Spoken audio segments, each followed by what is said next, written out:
거룩하시고 자비로우신 우리 아버지 하나님, 참으로 감사드립니다. 죄인으로 태어나서 주님을 멀리 떠나 살던 저희를 불쌍히 여겨 구원해 주시고 하나님의 거룩한 자녀 삼아주신 은혜에 진심으로 감사드립니다. 역사의 마지막 때를 살고 있습니다.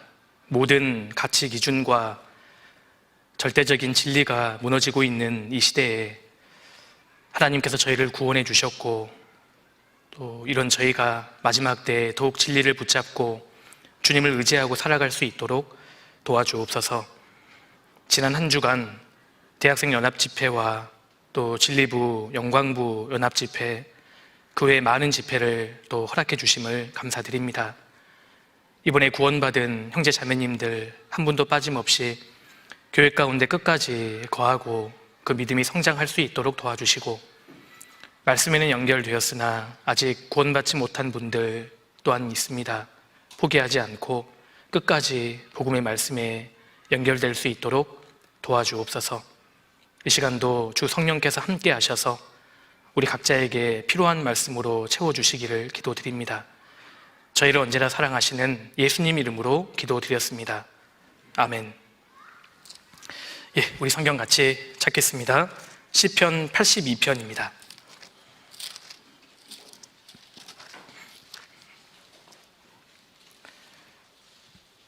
시편 82편 5절입니다. 5절.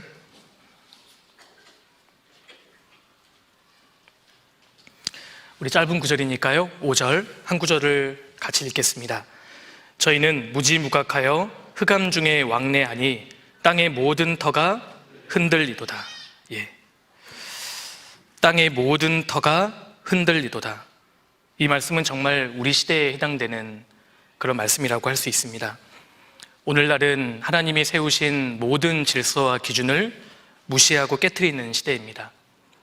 세상을 이루고 있던 그 기본의 그 원칙들이 급속도로 지금 무너지고 있는 시대지 않습니까? 기존의 가치라고 생각했던 것들이 다 무너지고 질서들이 지금 다 깨어지는 그러한 시대가 우리 시대입니다. 사실 이 모든 것은 사람이 하나님을 추방시킨 데에서 비롯했습니다. 로마서 1장을 보면 사람이 타락하는 과정이 잘 기록되어 있습니다. 로마서 1장 한번 찾아보시겠습니다. 로마서 1장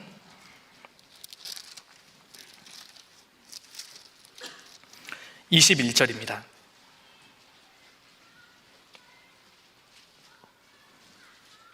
(19절부터) 제가 읽겠습니다. 이는 하나님을 알만한 것이 저희 속에 보임이라. 하나님께서 이를 저희에게 보이셨느니라. 사람 속에는 하나님을 알만한 것이 그 안에 있습니다. 사람은 사실 영혼을 가진 존재이기 때문에 하나님을 느끼고 하나님을 의식하도록 프로그램되어 있는 존재라는 겁니다.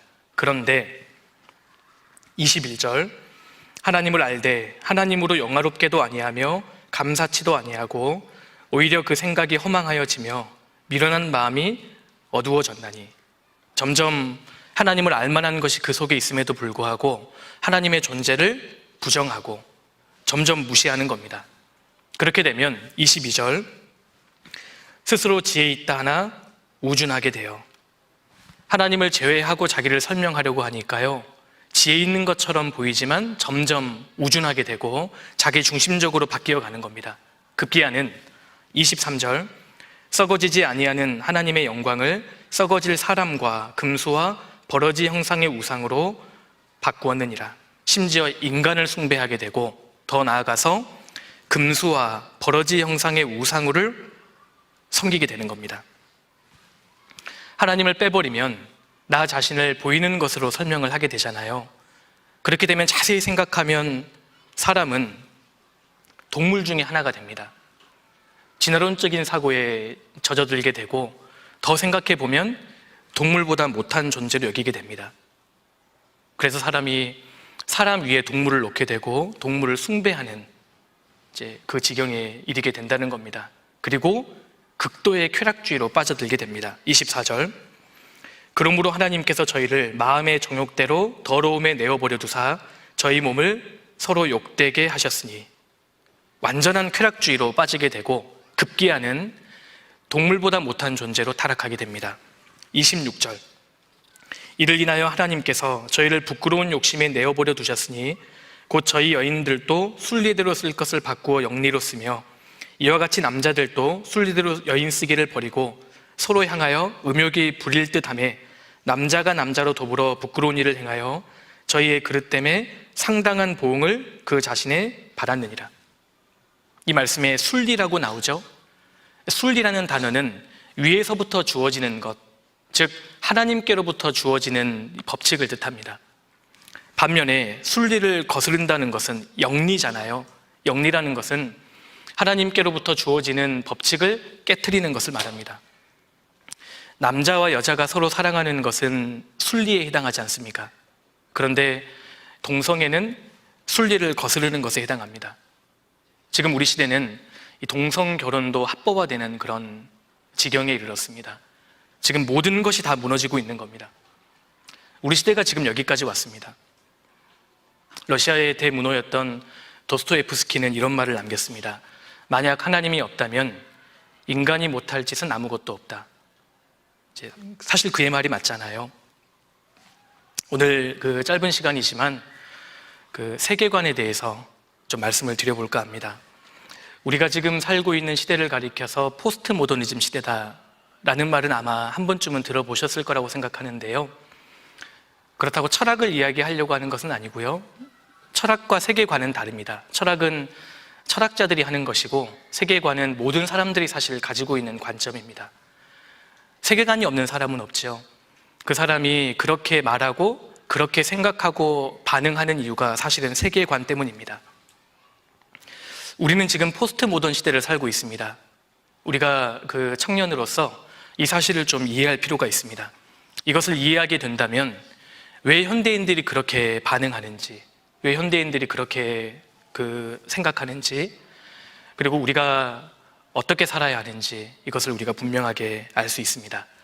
그래서 오늘은 조금 생소한 주제이긴 합니다만 모든 것이 무너지는 시대라는 제목으로 포스트 모더니즘에 대해서 좀 말씀을 드려볼까 합니다.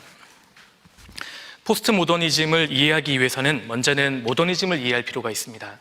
왜냐하면 모더니즘의 반발로 포스트 모더니즘이 나온 것이거든요. 제가 잠깐 설명을 좀 해드릴게요. 인간의 역사를 이렇게 도표로 그려볼 수 있습니다. 도표로 그려본다면 지금으로부터 2000년 전에 예수님께서 이 땅에 오셨습니다. 예수님께서 십자가에 피 흘려 죽으심으로 복음을 완성하셨잖아요. 그리고 그 복음이 이제 유럽을 중심으로 초기에는 전파가 됩니다. 그런데 이 시대에 복음이 전해진다는 것은 극심한 핍박과 박해를 받는 것을 의미했습니다. 복음은 그냥 전해지지 않았습니다. 많은 성도들의 땀과 눈물, 급기야는 피를 통해서 이 복음이 이제 전해지기 시작합니다. 이때는 이제 완전한 기독교 박해 시대였죠. 그런데 AD 313년경에 로마의 콘스탄티누스 황제가 기독교를 공인하고 급기야는 AD 590년에 이제 교황제도가 생기게 됩니다. 그래서 이 590년을 카톨릭의 시작으로 보는 겁니다. 교황제도가 여기에 이제 설립이 되고 로마 카톨릭을 중심으로 한 중세 시대가 이제 약 1000년 동안 이어지지요. 마을이 이제 성경을 중심으로 한 국가의 성립이었지만 사실은 성경을 중심으로 하지 않았습니다. 로마 카톨릭은 그야말로 성경에서 점점 멀어졌고요. 기독교 자체가 완전히 1000년에 걸쳐서 타락을 하게 됩니다.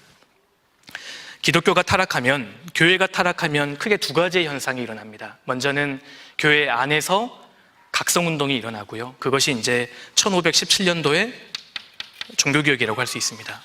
종교개혁. 마르틴 루터가 구원을 받고 95개의 반박문을 게재함으로써 그것이 이제 종교개혁의 도화선이 되죠. 그래서 이제 종교개혁은 사실은 초대교회로 돌아가자, 성경으로 돌아가자 이 운동이었습니다. 지금 로마 카톨릭이 1000년 동안 성경에서 너무 많이 멀어졌기 때문에 우리가 성경으로 돌아가자, 초대교회로 돌아가자 이 운동이 종교개혁이었다는 겁니다.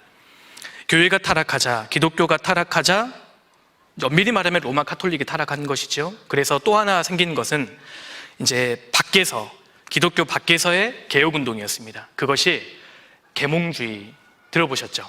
계몽주의라는 운동입니다. 이제 이것이 유럽에서 17세기부터 대략 이제 계몽주의가 시작이 됩니다. 이제 계몽주의라는 단어 나오니까 눈이 감기기 시작하셔요. 지금 어려운 거 아니니까요. 열린 마음으로 한번 들어보세요. 계몽주의가 시작되는데요. 계몽주의라고 하면 이제 영어로 enlightenment입니다. 그러니까 이제 밝힌다, 눈이 밝아진다라는 의미를 갖고 있습니다. 그러니까 그동안은 어두웠는데 이제는 밝아진다라는 의미를 갖고 있습니다. 이게 바로 계몽주의입니다. 그러니까 이 타락해버린 로마 카톨릭을 반발해서 나온 게 계몽주의입니다. 그러니까 이때부터는 완전히 안티예요. 하나님 없어. 그리고 기독교 하는 거 다 반대야. 이것이 이제 계몽주의입니다. 이때부터 이제 모더니즘이 시작이 되는 겁니다. 모더니즘 전의 그 시대를 이제 쉽게 프리모더니즘이라고 부를 수가 있습니다. 프리모더니즘. 이 시대는 절대적인 진리 자체를 인정했습니다. 그리고 대부분의 사람들이 초월적인 존재를 인정하던 시대입니다. 지금은 상상이 안 되시죠? 꼭 하나님이 아니더라도 절대적인 존재, 초월적인 존재가 있다는 것이 보편적인 통념이었다는 겁니다. 이 시대였는데요. 이제 모더니즘으로 접어들면서 모더니즘을 대표하는 철학이 이제 이 계몽주의가 되는 겁니다. 계몽주의. 계몽주의의 특징, 모더니즘의 중요한 특징은 그전에는 이제 말씀 중심이었다면, 성경을 중심했다면 성경을 버리고 하나님을 완전히 추방시키고 이제 인간의 이성과 과학을 중시하게 됩니다. 그러니까 그전에는 성경이 진리였다면 이제는 성경은 진리가 아니다. 기독교가 타락해버렸으니까요. 거기에 대한 반발로 나오는 거니까 사람의 이성과 과학이 우리에게 절대적인 진리를 설명할 수 있을 것이다. 이것이 바로 모더니즘입니다. 그래서 이 시기에 들어가면 유행했던 단어가 합리적이냐, 이 단어가 이제 유행하게 됩니다. 이게 진짜 합리적이냐, 과학적이냐.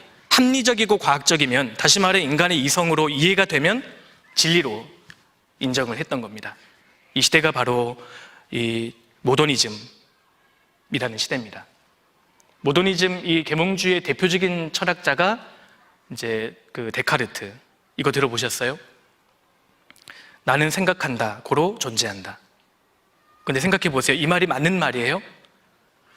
생각하니까 존재하는 겁니까? 존재하니까 생각하는 겁니까? 제가 지금 맞게 얘기했죠? 존재하니까 생각하는 거잖아요. 존재하지도 않는데 어떻게 생각할 수 있겠어요? 그런데 나는 생각한다, 고로 존재한다. 인간의 존재보다도 인간의 이성을 위에 두었던 이 세계관이 바로 이 계몽주의, 모더니즘이라는 겁니다. 그러니까요, 이성과 과학을 중시하다 보니까 이제 생명의 기원, 인간의 역사조차도 과학으로 이제 설명을 하려고 했습니다. 그래서 나오는 것이 이제 자연주의입니다. 자연주의는 뭐냐면 하나님을 이제 빼버리니까요, 보이는 것으로 모든 것을 설명하려고 했던 겁니다. 생명의 기원까지도. 그래서 나오는 것이 이제 진화론이죠. 진화론.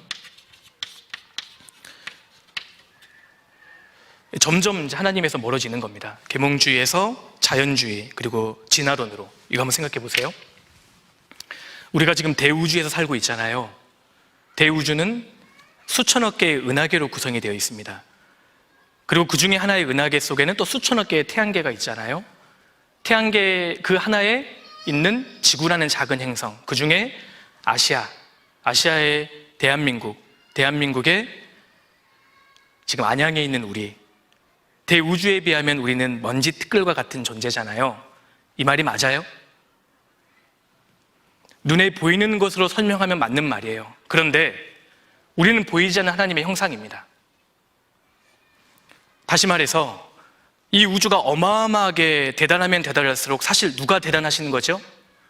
하나님이 대단하시는 거예요. 하나님이 대단하시면 누가 자동으로 올라가는 겁니까? 내가 올라가는 거예요. 나는 하나님의 형상입니다. 하나님께서 이 세상을 어마어마하게, 이 우주를 넓게 만드시는 것은 너는 그 중에 먼지 티끌에 불과해, 그러니 겸손해라, 이걸 말하는 게 아닙니다. 너는 진짜 내 형상이야. 하나님 이걸 말씀하려고 하시는 거예요.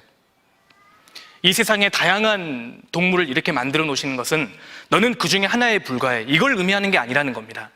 너는 달라, 너는 진짜 내 형상이야, 하나님 그걸 말씀하려고 하시는 거거든요. 대우주 속에 우리는 먼지 티끌에 불과하다, 그러니 겸손하라. 겸손한 말 같죠? 아닙니다. 끔찍한 말이에요. 바꿔서 생각해 볼까요? 내가 먼지 티끌이라면 상대방도 먼지 티끌이에요. 기분 나쁘게 하면 죽여도 돼요. 내가 동물 중 하나라면 겸손한 것 같죠? 아닙니다. 바꿔서 생각하면요, 상대방도 동물 중 하나예요. 죽일 수 있어요. 사실 끔찍한 이야기라는 겁니다. 이런 자연주의 세계관, 진화론에서 우리가 벗어나야 합니다. 이 시대는 이성과 과학을 중시했기 때문에 눈에 보이는 것으로 모든 것을 설명하려고 했던 그런 시대였다는 겁니다. 그래서 점점 이제 하나님 진리에서 멀어지고 있죠. 그리고 세 번째로, 이 시대는 인간의 이성과 과학의 발달이 이 세상에 유토피아를 가져다 줄 거라고 생각했습니다. 그래서 이것을 진보적 사관이다, 이렇게 이야기합니다.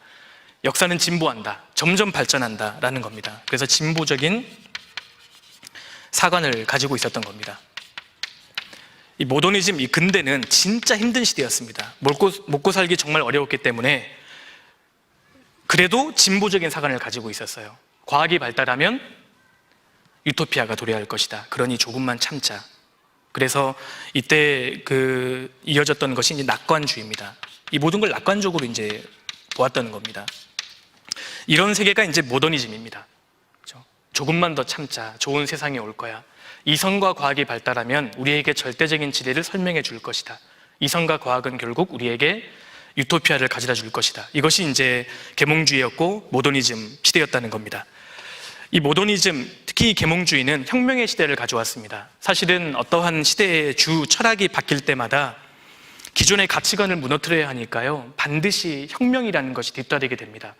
계몽주의는 특별히 두 가지의 혁명을 가져왔는데요. 지금 살아계시죠? 지금, 예. 정치 사회적으로는 프랑스 혁명이었습니다.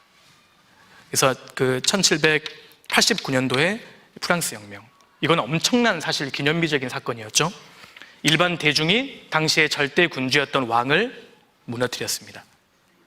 그래서 그 당시에 왕과 신이라고 생각되었던 절대 권위가 인간의 이성으로 대체되었던 기념비적인 사건이 프랑스 혁명이었고요.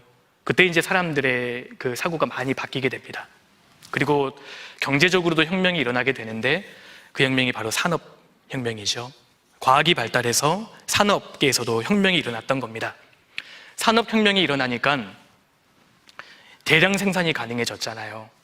대량 생산이 가능해지면 사람들이 이렇게 생각했습니다. 벌어들인 막대한 부가 많은 사람들에게 균등하게 돌아갈 것이다, 이렇게 기대했습니다. 그런데 모더니즘이 이제 거의 끝에 다다랐을 때 부가 균등하게 돌아가기는커녕 부익부 빈익빈이 심화되었잖아요. 그뿐만이 아니라 자연도 파괴되는 겁니다. 환경이 오염되기 시작하고요. 급기야는 20세기 초에 세계대전이 발발합니다. 그러니까 이제 1900년대에 들어와서 10년대부터 45년도까지 세계 1차, 2차 세계대전이 발발하지 않습니까? 이것이 서양 사람들, 서구 사람들에게는 엄청난 충격이었습니다. 왜냐하면 모더니즘은 이성과 과학의 발달이 우리에게 유토피아를 가져다 줄 것이다 라는 믿음이었는데, 결국 이성과 과학이 발달하니까 원자폭탄을 만들어낸 겁니다. 이성과 과학이 우리에게 유토피아를 가져다 주는 것이 아니라 대량 학살을 가져온 거예요. 그러니까 서구 사람들에게는 충격이었습니다. 그래서 이제 모더니즘과 다른 세계관을 갖게 된 겁니다. 야, 모더니즘은 틀렸구나. 이성과 과학이 결국 우리에게 진리를 가져다 주지 못했구나. 이걸 이제 뼈저리게 인정하게 된 겁니다. 그래서 모더니즘의 결국은 절망이에요. 결국 이 모더니즘의 마지막은 절망에 휩싸이게 됩니다. 그리고 남는 게 허무밖에 없어요. 너무 허무한 겁니다. 실제로요, 하나님을 떠난 사람에게 남는 것은 허무밖에 없어요. 하나님을 추방시킨 사람에게 남는 것은 사실 절망밖에 없습니다. 이걸 이제 유럽이, 서구 사회가 경험하게 되는 겁니다. 그래서 이 모더니즘 끝에 진짜 많은 사람들이 자살했습니다. 너무 허무하니까요. 결국 인생은 허무하잖아요. 결국 잘 살았든 못 살았든 죽지 않습니까? 그러니까 눈에 보이는 것으로 설명하면 결국은 절망 그 자체이거든요. 이걸 이제 그 사람들이 깨닫게 됩니다. 그러면 무엇으로 돌아가야 할까요? 성경으로 돌아가야만 했어요. 그때 모더니즘 끝에요. 야, 인간의 이성과 과학은 우리에게 절대적인 진리가 되지 못하는구나. 하나님께로 돌아가자. 그래야 했다는 겁니다. 그런데 이제 그렇게 하지 않았습니다. 그래서 이제 나온 것이 포스트 모더니즘입니다. 우리는 지금 포스트 모더니즘 시대를 살고 있죠. 이 모더니즘 끝에 너무나 많은 사람들이 이제 그 자살했기 때문에 너무 허무하니까요. 철학자들은 이 허무주의를 극복할 수 있는, 인위적으로 극복할 수 있는 철학을 하나 대안으로 삼습니다. 그 철학이 뭐냐면 실존주의입니다. 실존주의. 모더니즘을 대표했던 철학이 계몽주의였다면 포스트 모더니즘을 대표하는 철학이 실존주의라는 겁니다. 이게 뭐냐면요, 사실 무서운 겁니다. 희망이 없다는 것을 알았잖아요. 너무 허무했지 않습니까? 그런데 실존주의는 희망이 없다는 걸 인정해요. 절대적인 진리가 없다는 걸 인정해버립니다. 다만 희망이 없어요. 그런데 희망이 있다고 생각하고 살자는 겁니다. 희망은 없어요. 그런데 희망이 있다고 치면서 살자. 이것이 실존주의예요. 무슨 뜻인지 이해되십니까? 절대적인 진리란 존재하지 않아요. 포스트 모더니즘은 절대적인 진리를 완전히 부정합니다. 그런데 너가 생각하는 것이 곧 진리가 될 수 있다. 이것이 이제 실존주의라는 겁니다. 그러니까 사실은 어떤 의미에서 무서운 거죠. 희망이 없다는 걸 알았다면 하나님께로 돌아가야 할 텐데, 성경으로 돌아가야 할 텐데 그렇게 하진 않고요. 희망이 있다고 생각하면서 살자. 이것이 이제 실존주의입니다. 그리고 실존주의 이 시대가 바로 우리가 지금 살고 있는 이 포스트 모더니즘 시대라는 겁니다. 우리가 지금 여기를 살고 있습니다. 이 포스트 모더니즘 시대에서 대표적인 핵심은 절대 진리를 부정합니다. 절대적인 진리란 존재하지 않는다는 겁니다. 그러니까 이 시대를 진리 실종 시대라고 이야기하는 겁니다. 자, 과거에는 절대적인 진리란 존재했다고 사람들이 대부분 다 믿었죠. 그게 바로 성경적인 세계관이었는데 이제 카톨릭이 타락하니까 거기에 반발해서 모더니즘이 시작이 된 겁니다. 모더니즘은 절대적인 진리가 있다고 생각했어요. 다만 그것이 인간의 이성과 과학으로 설명할 수 있다고 생각했습니다. 인간의 이성과 과학이 절대적인 진리를 발견할 수 있다. 이 믿음이었습니다. 그런데 포스트 모더니즘은 모더니즘에 대한 반발로 나왔기 때문에요. 절대 진리 자체를 인정하지 않아요. 이것이 우리 시대의 핵심입니다. 절대적인 진리란 존재하지 않는다. 실제로 2000년대 초반에 미국에서 설문조사를 한 게 있는데요. 미국인의 22%만 당시에 절대 진리를 확신합니다. 78%는 절대 진리가 없다고 생각하는 겁니다. 지금은 아마 그 편차가 더 심해졌겠죠. 절대 진리를 부정합니다. 이 포스트 모더니즘에 대해서 가장 잘 설명했던 그 학자가 프랜시스 셰퍼라는 철학자입니다. 기독교 사상가인데요.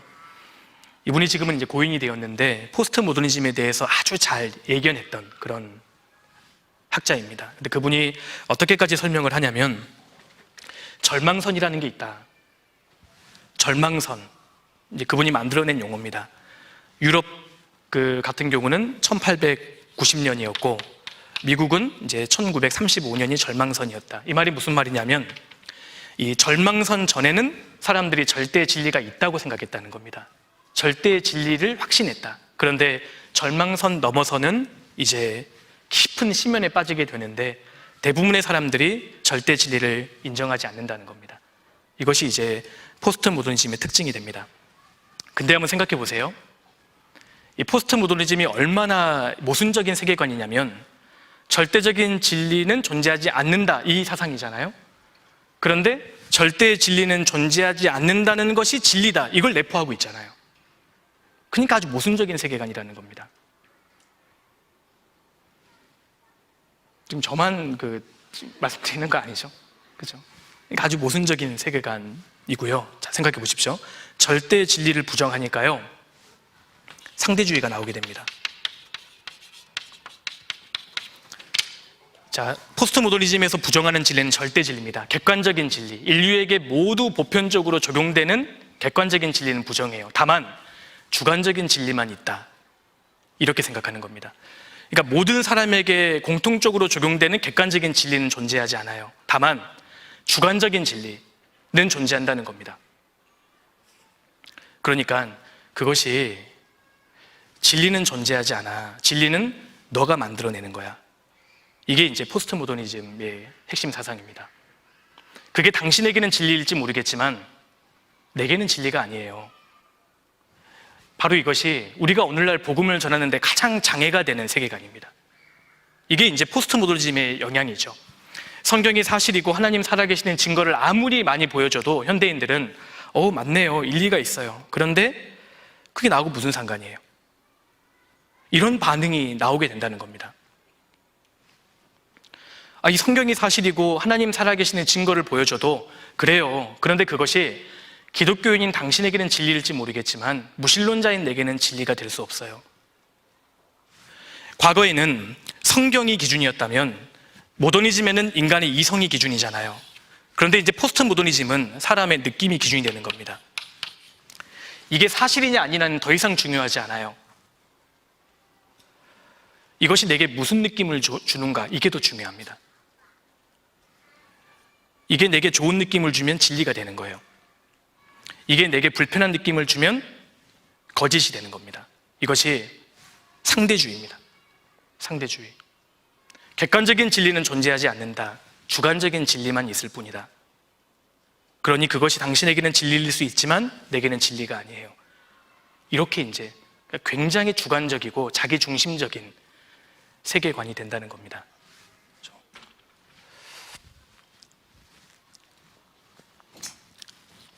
그렇게 해서 이제 우리가 살고 있는 이 시대를 포스트 모던 시대로 설명할 수 있는데요.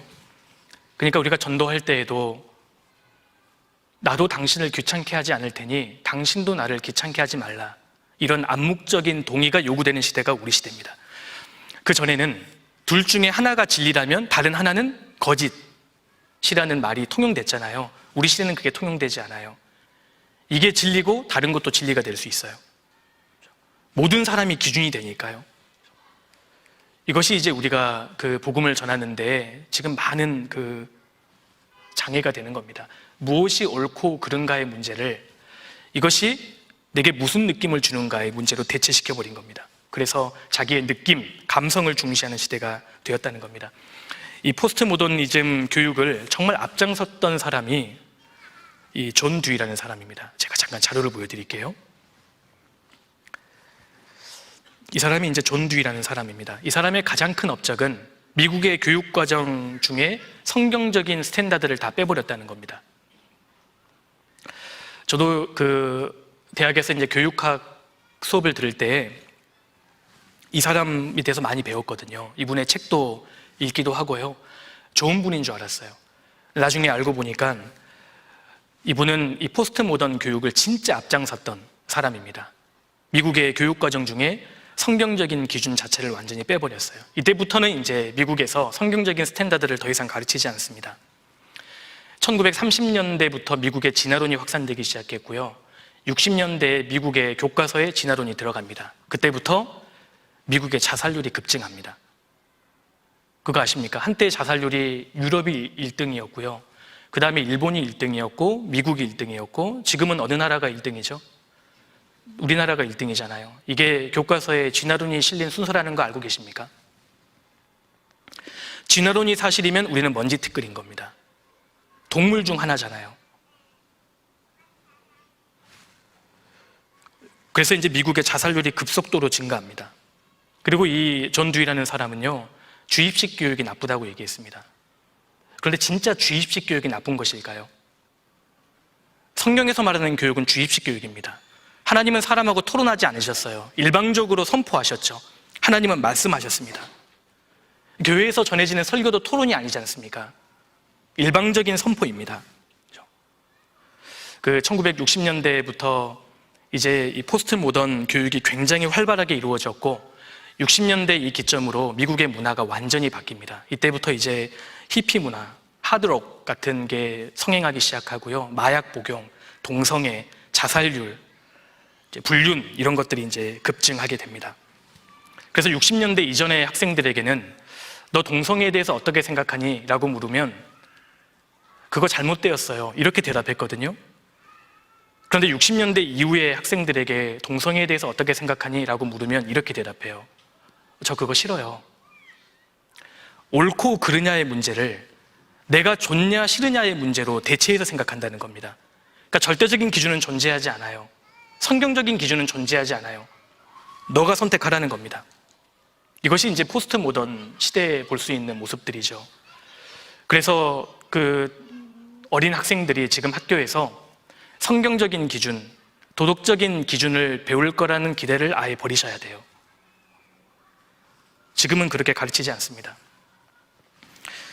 그리고 이제 아까 말씀드렸던 프랜시스 셰퍼라는 학자가 이야기할 때 이렇게 얘기를 해요. 근데 그분의 말이 참 일리가 있습니다. 어떤 시대가 이렇게 변화할 때 가장 먼저 영향을 주는 학문이 있다면 철학이다, 이렇게 이야기합니다. 가장 먼저 이제 철학이 바뀌게 되면 철학의 흐름을 가장 민감하게 반영하는 것이 미술이다, 이렇게 얘기합니다. 미술 다음에 음악이 반영하고요. 그 다음에 이제 일반 문화 영향을 받고 일반 문화가 바뀌고 맨 마지막에 신학이 바뀐다는 겁니다. 그러니까 마지막에 신학이 바뀌면 이제 그까지 온 거죠. 그 시대가. 포스트 모더니즘의 대표 철학이 실존주의였고 그 영향을 받아서 미술과 음악이 발빠르게 영향을 받기 시작합니다. 그래서 제가 자료를 좀 보여드릴게요. 이분이 이제 프랜시스 셰퍼라는 기독교 사상가입니다. 아주 포스트 모더니즘에 대해서 아주 잘 예견했던 학자인데요. 자, 보세요. 이 구스타프 크루베라는 화가는 사실주의 화가입니다. 모더니즘적인 작품들이에요. 그러니까 이분의 작품을 보면 이것이 사진인지 그림인지 분간이 안 될 정도로 아주 정밀하게 그렸잖아요. 이것이 이제 모더니즘 예술이었습니다. 있는 객관적인 실체를 그대로 반영하는 겁니다. 이것이 이제 우리가 전통적으로 알고 있는 미술이잖아요. 이게 이제 모더니즘 작품인데요. 그런데 포스트 모더니즘 작품을 보세요. 이분이 이제 마리셸 디샹이라는 화가인데 이분이 그린 이제 가운데 이 그림이 제목이 계단을 내려오는 나부예요. 오른쪽에 있는 그림의 제목이 처녀에서 신부로의 이행. 어디 처녀가 있어요? 그죠? 어디 신부, 저만 안 보이는 거 아니죠? 그러니까 객관적인 진리가 존재하는 것이 아니라 바라보는 사람에 따라 주관적인 진리가 존재한다. 이 사상을 미술이 지금 반영을 하고 있는 겁니다. 이 포스트 모더니즘의 대표적인 또 화가가 바실리 칸딘스키라는 러시아 화가인데요. 왼쪽 작품의 제목이 뭘까요? 노랑, 빨강, 파랑이라는 제목의 작품이에요. 그러니까 이 작품을 보는 사람 마음대로 해석할 수 있는 겁니다. 각자가 보이는 대로 느끼는 대로 해석하면 그게 정답이라는 겁니다. 오른쪽에 있는 작품의 제목이 오렌지입니다. 저만 오렌지 안 보이는 거 아니죠? 이게 어떻게 오렌지인지 모르겠어요. 그러니까 객관적인 진실, 객관적인 진리란 존재하지 않는다. 내가 만들어내는 주관적인 진리만 있을 뿐이다. 이 포스트 모던의 사상을 미술이 지금 반영하고 있는 겁니다. 이게 핵심 사상이에요. 이분은 이제 미셸 푸코라는 포스트 모던 사상가입니다. 그런데 여기 이제 파이프 그림이요. 르네 마그리트라는 화가가 그린 그림인데 이 그림에 대해서 이 사상가가 이렇게 평론을 했습니다. 저 파이프 두 개는 다 파이프가 아니다. 무슨 말이에요? 아니, 파이프인데 파이프가 아니래요. 그러니까 현실 물건에 대한 결정된 개념은 없다. 어떤 객관적인 현실이라는 것은 존재하지 않는다. 바라보는 주관적인 진리만 있을 뿐이다. 이게 이제 포스트 모던적 사상입니다. 이걸 이제 미술과 음악이 반영하기 시작하고요. 문학적으로 넘어옵니다. 이 볼프강 이저라는 이 사람이 이렇게 얘기합니다. 텍스트는 결정된 의미가 없고 그 의미를 생산하기 위해 독자에게 의존한다. 무슨 뜻인 줄 아시겠어요? 기록되어 있는 텍스트에는 결정된 의미가 있는 게 아니다. 그것을 해석하는 독자에 의해서 의미는 확정된다. 이런 뜻입니다. 그러니까 객관적인 진리 자체를 완전히 부정하고 있는 거죠. 각자 주관적인 느낌에 따라서 진리는 만들어진다라는 것이고요. 롤랑 바르트라는 이분은 이렇게 얘기합니다. 그것은 당신의 해석일 뿐이다. 독자의 관점에 따라 모든 것이 다 바뀔 수 있기 때문에 당신이 해석하는 그것이 그 텍스트가 의미하는 의미이다. 이 말입니다. 이런 영향을 우리가 지금 받고 교육을 받고 살고 있다는 겁니다. 이분은요, 이 세상에 철학은 없다. 단지 시인이 있을 뿐이다. 그러니까 결정되어 있는 어떤 의미나 철학이 존재하는 것이 아니라 그 텍스트를 접하는 독자가 자기 구미에 맞게 음미하고 해석하면 되는 것이다. 절대적인 진리는 존재하지 않는다. 이 사상이 바로 이 포스트 모던 사상입니다. 그러니까 한마디로 이야기하면 모든 것이 다 다르다. 다 주관적인 거니까요. 이게 왜 문제가 되냐면 법 해석이 달라지기 때문입니다. 대표적인 사례가 이 로데 웨이드 이 판결인데요. 이것은 이제 미국에서 처음으로 낙태죄를 폐지하는 판결입니다. 그 전까지는 대부분의 미국의 주에서 낙태를 법으로 금하고 있었습니다. 그런데 이 판결로 이제 여성의 성적 결정권을 국가가 간섭할 수 없다. 이렇게 최초로 판결했는데요. 미국의 대법원에서 어떤 식의 논리를 펼치느냐? 헌법은 결정되어 있는 것이 아니라 살아있는 문서다. 헌법은 살아있다. 굉장히 멋진 말 같죠? 근데 이게 포스트 모던 사상이라는 겁니다. 헌법은 딱 결정되어 있는 그 텍스트가 딱 고정되어 있는 문서가 아니라 시대에 따라서 사람에 따라서 융통성 있게 해석될 수 있는 변화하는 문서라는 겁니다. 그러니까 그 시대에 따라서 그 사람의 구미에 따라서 언제든지 변화할 수 있다는 겁니다. 이것이 이제 우리가 살고 있는 이 포스트 모던의 모습들입니다.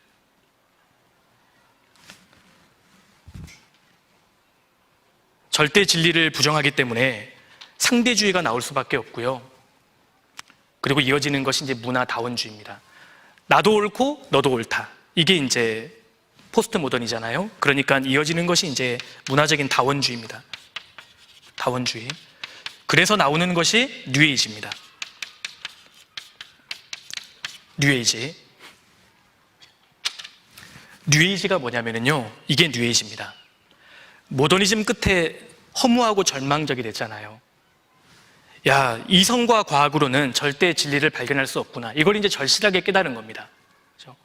그러면 성경으로 돌아와야 할 텐데, 다시 인간이 하나님을 붙잡아야 할 텐데 그렇게 하지는 않고요. 허무해져 버린 서양이 이미 허무해져 버린 다른 나라를 쳐다보기 시작한 겁니다. 사실 인류는 어떠한 나라는 하나님을 떠나면 허무밖에 남은 게 없거든요. 절망 그 자체입니다. 그러니까 하나님을 이미 먼저 떠나버린 나라들을 서양이 이제 쳐다보기 시작한 거예요. 인도를 쳐다보니까요, 이미 허무해져 있는 거예요. 아프리카를 쳐다보니까 이미 허무해져 있는 겁니다. 서구는 2차 세계전을 기점으로 허무해졌는데 미개하다고 생각했던 다른 나라를 쳐다보니까 이미 허무해져 있는 겁니다. 아메리칸 인디언들을 쳐다보니까 이미 허무해져 있어요. 그리고 환경도 파괴되지 않았어요. 인간성도 괜찮아요. 그때부터 이제 서구가 하나님을 이미 떠나버린 다른 나라들의 종교와 문화를 따라하기 시작합니다. 이게 이제 뉴에이지입니다. 뉴에이지. 그러니까 서양이 그나마 허무하지 않았던 것은 그나마 성경적인 가치관을 가지고 있었기 때문입니다. 근데 이제 성경을 버리고 하나님을 떠나버리니까 허무해졌잖아요.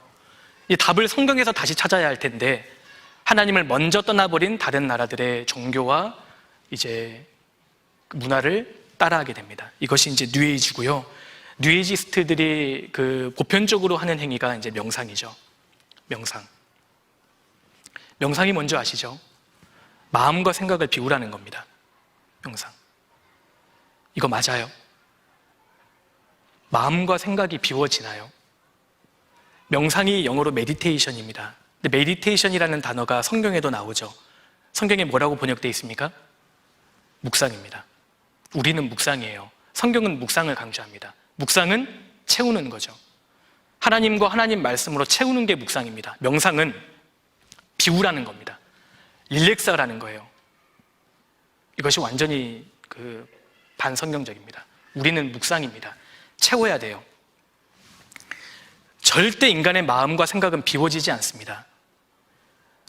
내 마음에서 하나님을 쫓아내고 성경으로 채우지 않으면 누가 내 마음을 차지할까요?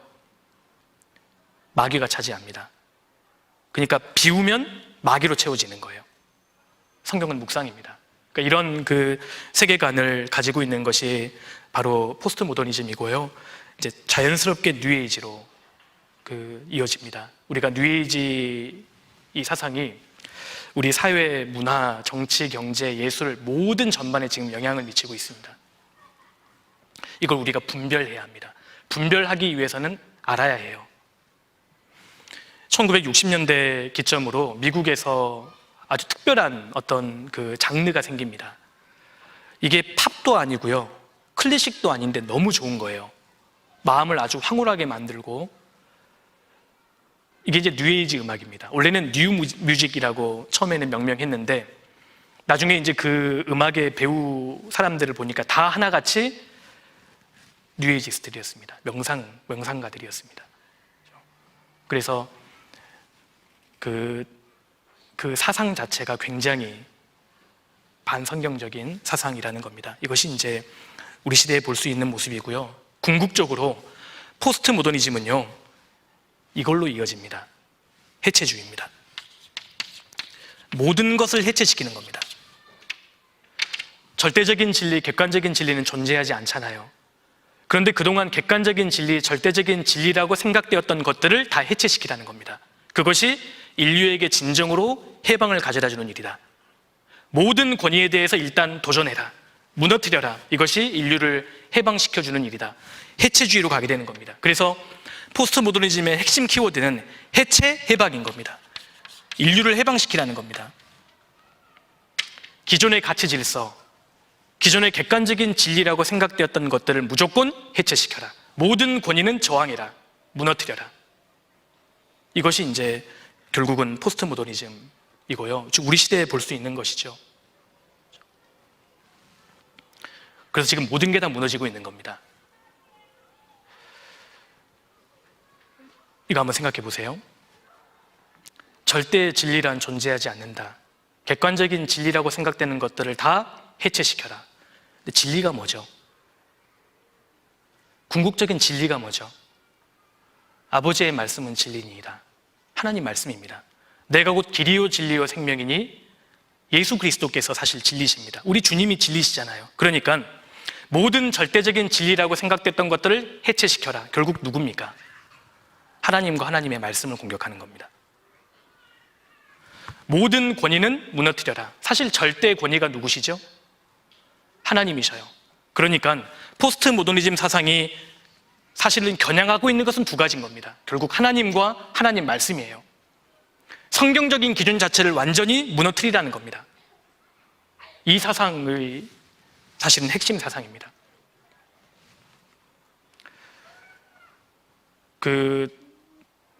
그건 네 생각이지 내 생각은 아니잖아요. 이런 시대를 살고 있기 때문에요. 사실 이 세계에서는 어떠한 사회 체계도 존립할 수 없습니다. 사실은요, 부모님이 자녀를 꾸짖는 것도 허용되지 않아요. 부모님에게는 진리지만 자녀에게는 진리가 아니지 않습니까? 학교에서 교사가 학생을 꾸짖는 것도 허용되지 않습니다. 그러니까 이 세계관에서는 어떠한 인간 사회 체계도 설 수 없습니다. 각자가 다 기준인데요. 그래서 이제 관용주의라는 좋은 말로 포장은 되어 있지만 모든 것을 인정해라, 모든 사람을 받아주어라, 관용해라 라고 이야기하지만 하나님과 말씀에 대해서만큼은 아주 잔인하게 바뀌어버립니다. 이 세계관입니다. 그래서 모든 것을 해체시키는 그 사회의 구조 자체를 그래서 완전히 둘러엎어야 되는 겁니다. 그러려면 인간 자체를 바꿔놔야 돼요. 인간 자체를 바꾸기 위해서는 성을 건드리면 됩니다. 그래서 우리 시대에 지금 초등학교 학생들한테 동성애를 가르치는 겁니다. 남성, 여성이라고 하는 것은 과거에 아주 부당한 객관적인 진리라고 받아들여졌던 것들이 만들어낸 사회 구조일 뿐이다. 이걸 경계를 허물어야 된다. 그것이 인간을 진정으로 해방시켜주는 길이다. 이렇게 생각하는 겁니다. 그래서 우리 시대의 모든 것이 지금 해체되는, 모든 것이 다 무너져버리는 그런 모습들을 우리가 지금 보고 있습니다. 그래서 그전에는 하나님의 말씀이 이제 기준이었다면,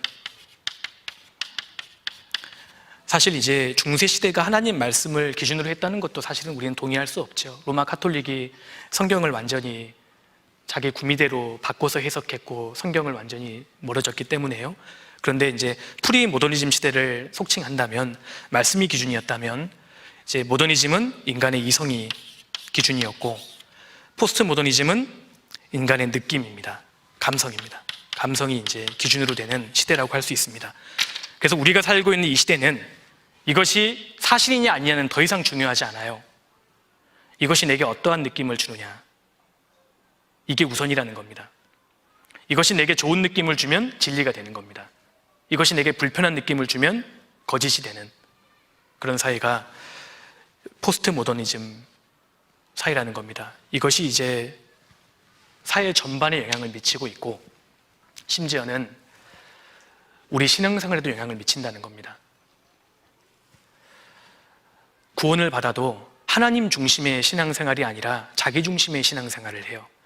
교회 중심의 신앙생활이 아니라 자기 중심의 신앙생활을 한다는 겁니다. 그렇게 우리가 교육을 받고 자랐어요. 내 중심이에요.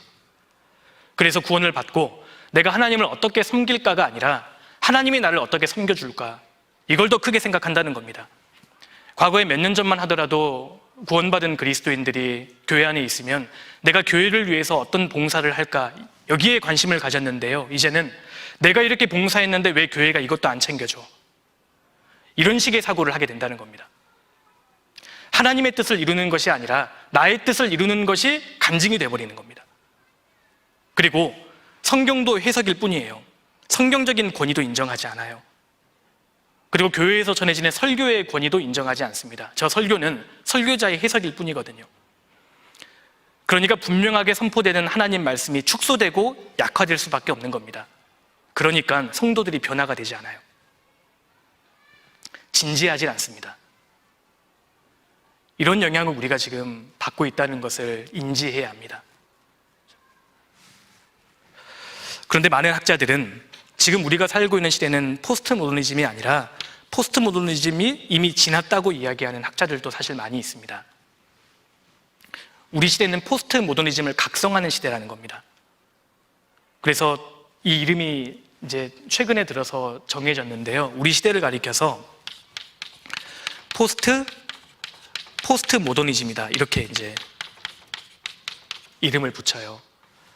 그러니까 후현대에 더 이제 극으로 간 것이죠. 우리가 살고 있는 시대의 특징은 어떤 것이냐면요, 포스트 모더니즘의 특징을 그대로 가져오면서 이제 극으로 가니까요, 어떠한 특징이 있냐면 우리 시대는 새 것을 추구합니다. 새 것을 추구. 이게 무슨 말이냐면요, 진지하기를 포기해버린 겁니다. 어차피 절대적인 진리는 존재하지 않기 때문에 인생을 고민하면서 복잡하게 살 필요 없다. 그냥 즐겨라. 그래서 이것이 사실이냐 아니냐는 더 이상 중요하지 않아요. 이것이 새 것이냐 진부하냐. 새 것이고 재미있으면 진리가 되는 겁니다. 지루하고 진부하면요, 악으로 치부해버려요. 우리 시대에 보십시오. 사람들이 이 멀티미디어 장비에 너무 익숙해져 있기 때문에 재미있는 것, 자극적인 것, 새로운 것을 추구하잖아요. 진부한 것은 악이라고 생각합니다. 그래서 새 것을 추구하는 시대, 진지한 것을 포기해버린 시대, 진지함을 찾아볼 수 없는 시대, 이것이 우리 시대라는 겁니다. 그러니까 구원받은 우리의 사명은 진지한 것을 포기해버린 사람들에게 어떻게 하면 진지한 복음을 전할 것이냐, 이것이 우리의 과제라는 겁니다. 복음은 진지한 거잖아요. 예수님이 나의 죄를 처리하시려고 십자가에서 그 붉은 피를 흘리시는 것은 그야말로 진지한 겁니다. 신앙생활은 진지한 겁니다. 인생은 진지한 거지 않습니까? 그런데 진지한 것을 싫어하는 이 사람들에게 어떻게 하면 진지한 복음을 전할 것인가, 이것이 우리의 사실은 과제입니다. 그래서 오늘날에는 두꺼운 책도 팔리지 않아요. 얇은 책이 팔리고요, 얇은 책도 그림 아니면 절대 안 팔립니다. 그림이 위주가 되어 있어야 팔리고, 긴 영상도 이제 보기를 힘들어합니다. 짧은 영상, 자극적인 것, 점점 그런 것을 이제 선호하게 되고요. 두 번째로 나타나는 현상은 이제 극으로 온 겁니다. 사탄 숭배입니다. 사탄을 숭배하는. 그래서 기독교가 빠져나간 나라들을 중심으로 지금 사탄 숭배가 성행을 이루고 있는 겁니다. 귀신과 밀접해지는, 사탄과 친숙해지는 시대, 사람이 귀신 문장을 하고 다니는, 그래도 이상하지 않는, 그게 일반화되는 시대가 지금 되고 있다는 겁니다. 그 요한계시록 9장에 보면 7년 환란 속에 있는 사람들에게 대표적으로 나타나는 죄악이 귀신을 숭배하는 거로 나오잖아요. 점점 귀신 숭배, 사탄 숭배가 노골화될 겁니다. 자, 보세요. 프리모더니즘 그 시대에는 유실론이 대세를 이루었습니다. 그러니까 꼭 하나님은 아니더라도 초월적인 절대자는 있다, 이것이 이제 기본 통념이었다면, 모더니즘으로 가면서 유실론이 점점 약화되는데요, 절대 유실론에서 무실론으로 바로 떨어지지 않아요. 중간 단계가 있습니다. 그게 바로 이신론입니다. 이신론, 디이즘이라고 하잖아요. 이신론이라는 것은 하나님은 계셔요. 하나님의 존재는 인정합니다. 그러나 내 삶에 영향을 미치지 않으신다. 이게 이신론입니다. 천지 만물은 하나님이 창조하셨어요. 그러나 인간의 역사에 개입하지는 않으신다. 이것이 이제 이신론입니다. 유신론에서 바로 무신론으로 가지 않아요. 바로 중간 단계가 있습니다. 그리고 이신론은 곧 무신론으로 이어집니다. 지금 우리 시대는 무신론이 대세를 이루고 있는 시대지 않습니까? 그런데 무신론이 절대 끝이 아니에요. 사탄 숭배로 이어집니다. 아까 말씀드렸죠? 사람은 마음이 비워지지 않아요. 비우는 순간 사탄이 차지하는 겁니다. 사탄 숭배로 이어져요. 이게 앞으로 점점 더 이제 노골화될 겁니다. 그러니까 이렇게 되는 겁니다. 자, 봐보셔요.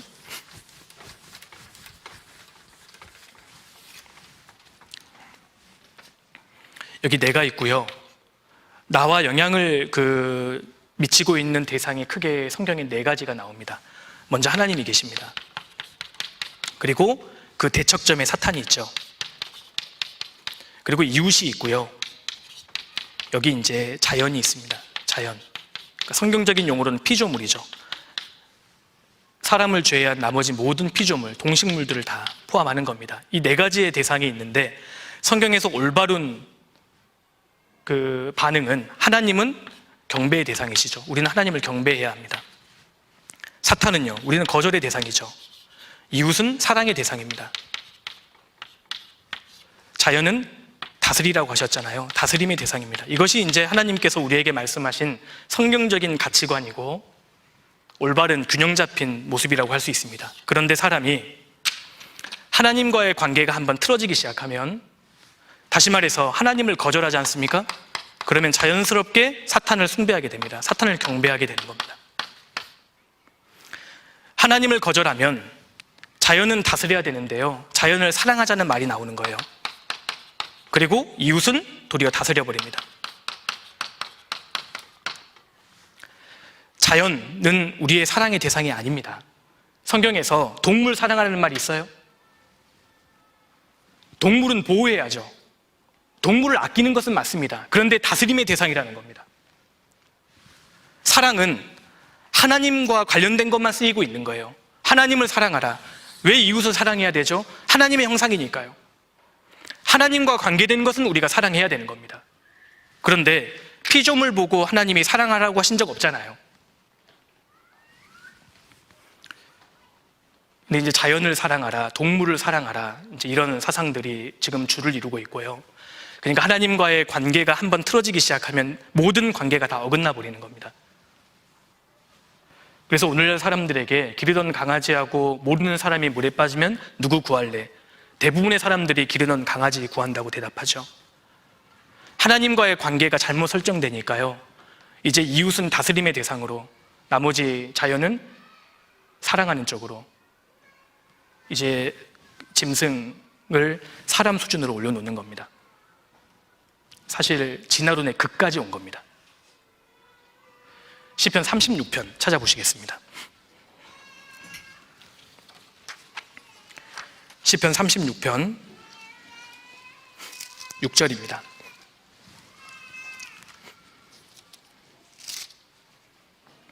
시편 36편 6절.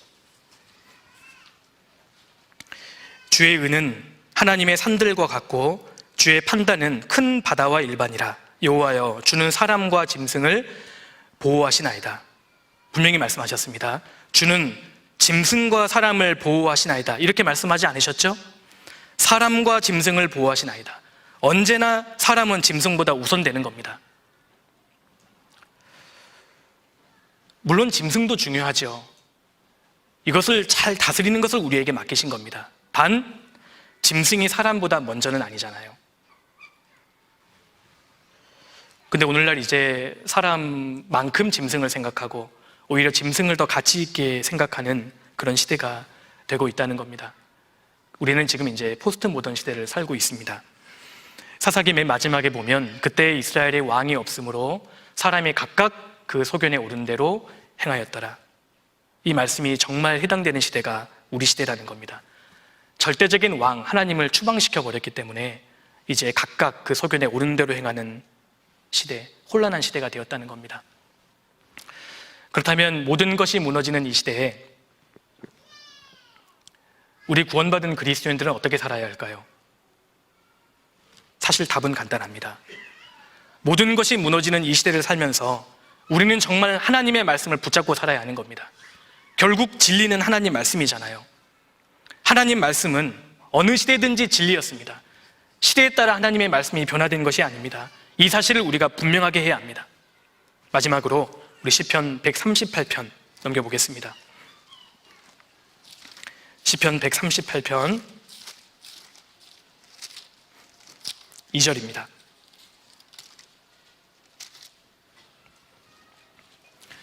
138편 2절 이 말씀은 아주 중요한 말씀이죠.